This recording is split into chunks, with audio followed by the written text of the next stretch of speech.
Hi, we've been talking about the ways that we are still affected by popularity and why popularity is so important. And previously we talked about the ways that it might really be built into how our brains are set up and even how our DNA responds and is expressed. But I want to move on by talking a little bit about how popularity is affecting each and every one of us actually thousands of times a day. Specifically, we are going to talk about how your experiences with popularity when you were younger affect a lot of ways that we think about our social experiences. But before we do that, I'd like for you to watch this video. Just watch the video and you are going to be asked to say a little bit about what you saw in the video. So watch carefully. So what we are going to talk about now has been studied by psychologists for many years and it's referred to as social information processing. Nikki Krieg and were among the first to develop a model. It's really a way of taking every single social experience you have and zooming it down into super slow mode. So if you were to try and think about all of the tiny little unconscious processes that are happening between the moment that you see something and the moment that you respond, you will divide them up into a few different steps. So the first thing that happens is that there's an event. This could be a big event like someone breaks up with you, or it could be a tiny little event like you're walking through a crowd and someone nods at you. Very subtle. It turns out that in order for us to respond to that event, there are many little steps that happen, and the first one is whether or not we encode that event. If you were walking through a crowd and someone nodded at you, you might not even notice it.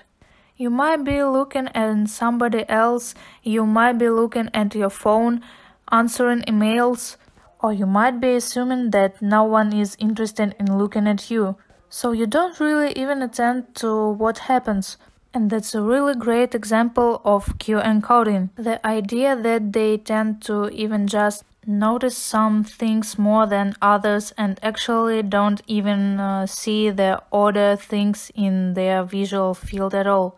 Well, once we see something, once we've encoded something and we've said that our brains has brought it to someone's attention to us, then we have to interpret what it is that we seen or heard or felt, and we call it cue interpretation. And there are many different ways that we might interpret what is it that we just encoded. And we'll talk about that more in just a second. Well, after we've interpreted something, then again really fast, unconsciously we don't even realize that we are doing it. We then decide what is our goal, what are we hoping to achieve in this particular situation. And that becomes an important step called goal clarification. Once we have a goal, we come up with a variety of possible things that we could do respond. We select one of those responses.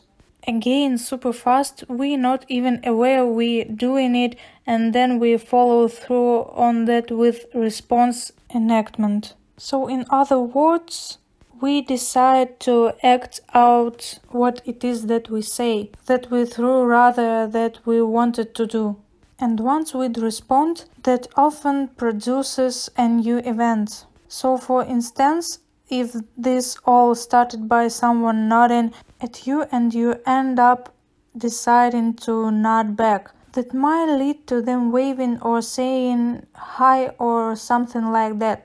If you decide instead to do something rude to them, then that might lead to some sort of event where it would start a whole new cycle. And it happens again and again.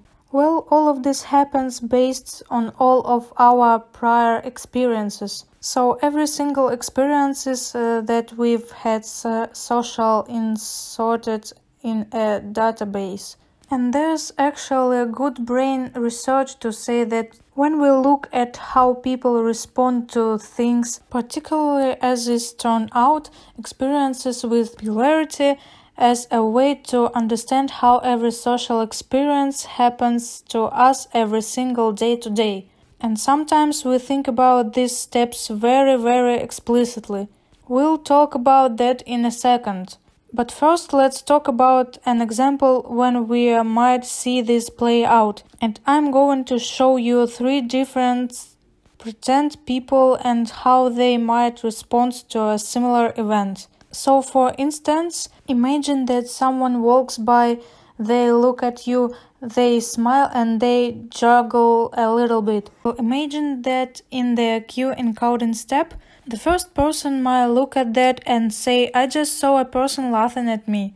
Okay, so they, because of their database, they really attended to the laughing. The second person might say, I just saw a person make eye contact and smile. So they didn't really remember the laughing as much.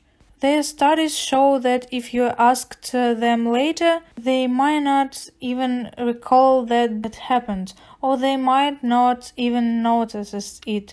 But they are really noticing the eye contact and the smile. And the third person may be the kind of person that doesn't believe that anyone would even smile at them. They have a lifetime of rejection or feeling that they are never noticed by anybody.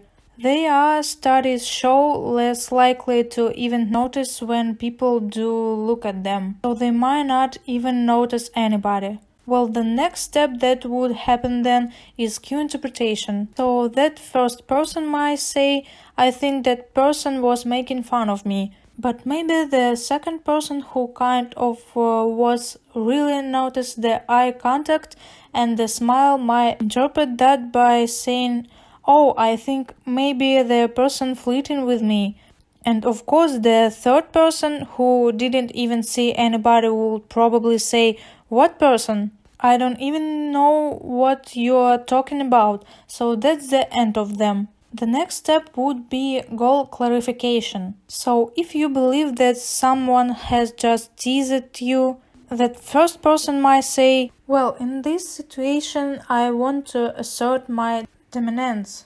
I really want to make sure that people don't tease me and they know that I'm not the kind of person that should really be treated that way. So maybe that's their goal. But you know, someone else might say, oh well, I'm actually scared.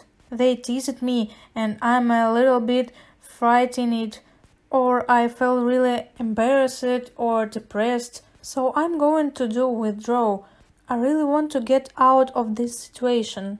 That might be a different goal. The second person who saw the exact same event as something that had to do with flirting might say, wow, they seem pretty hot, I want to date them. So that might be their goal in that situation.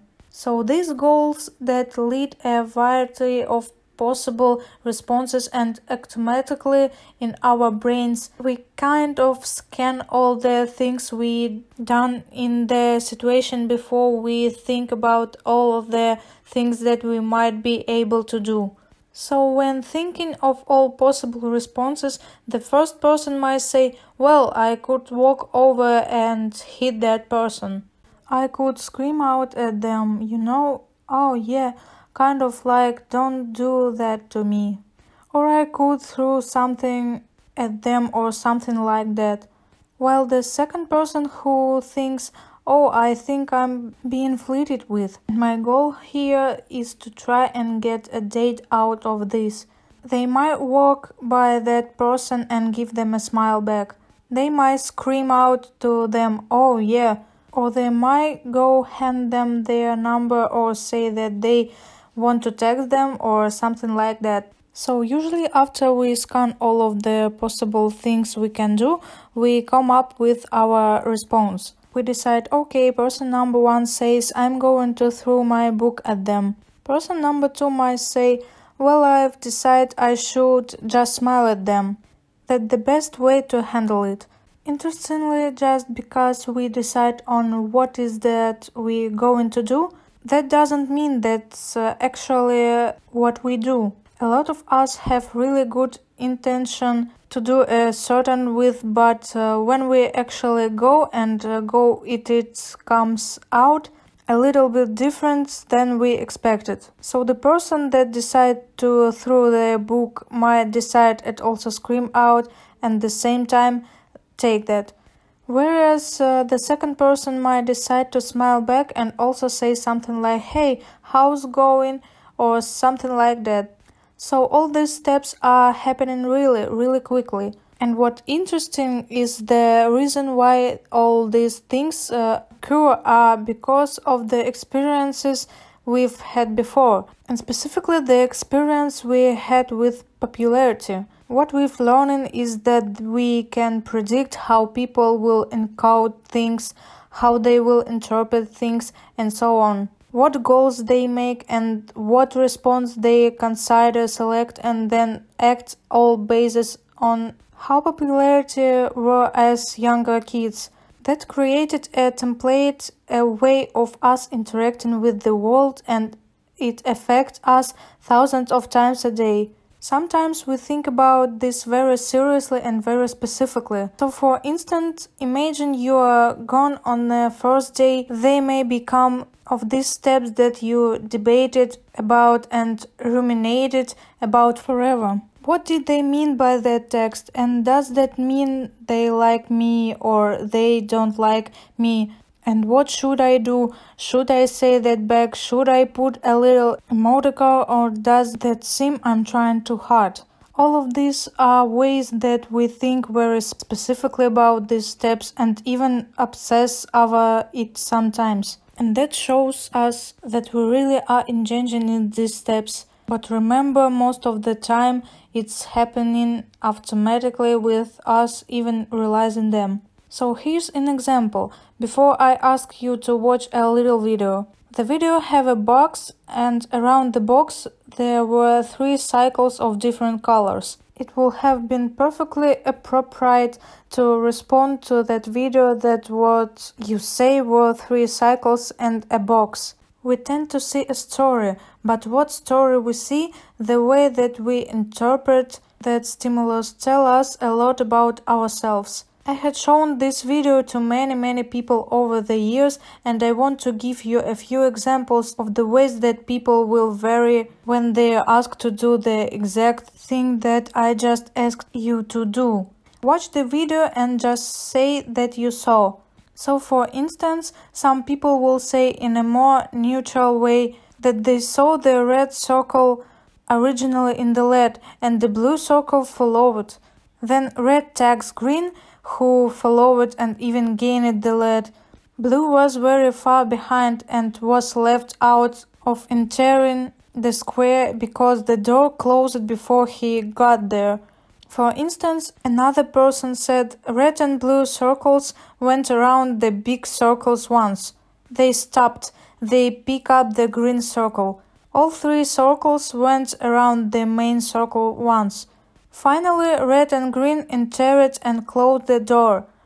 These are pretty neutral responses. Look how this contrasts with folks that said something that indicated maybe a low level of aggression.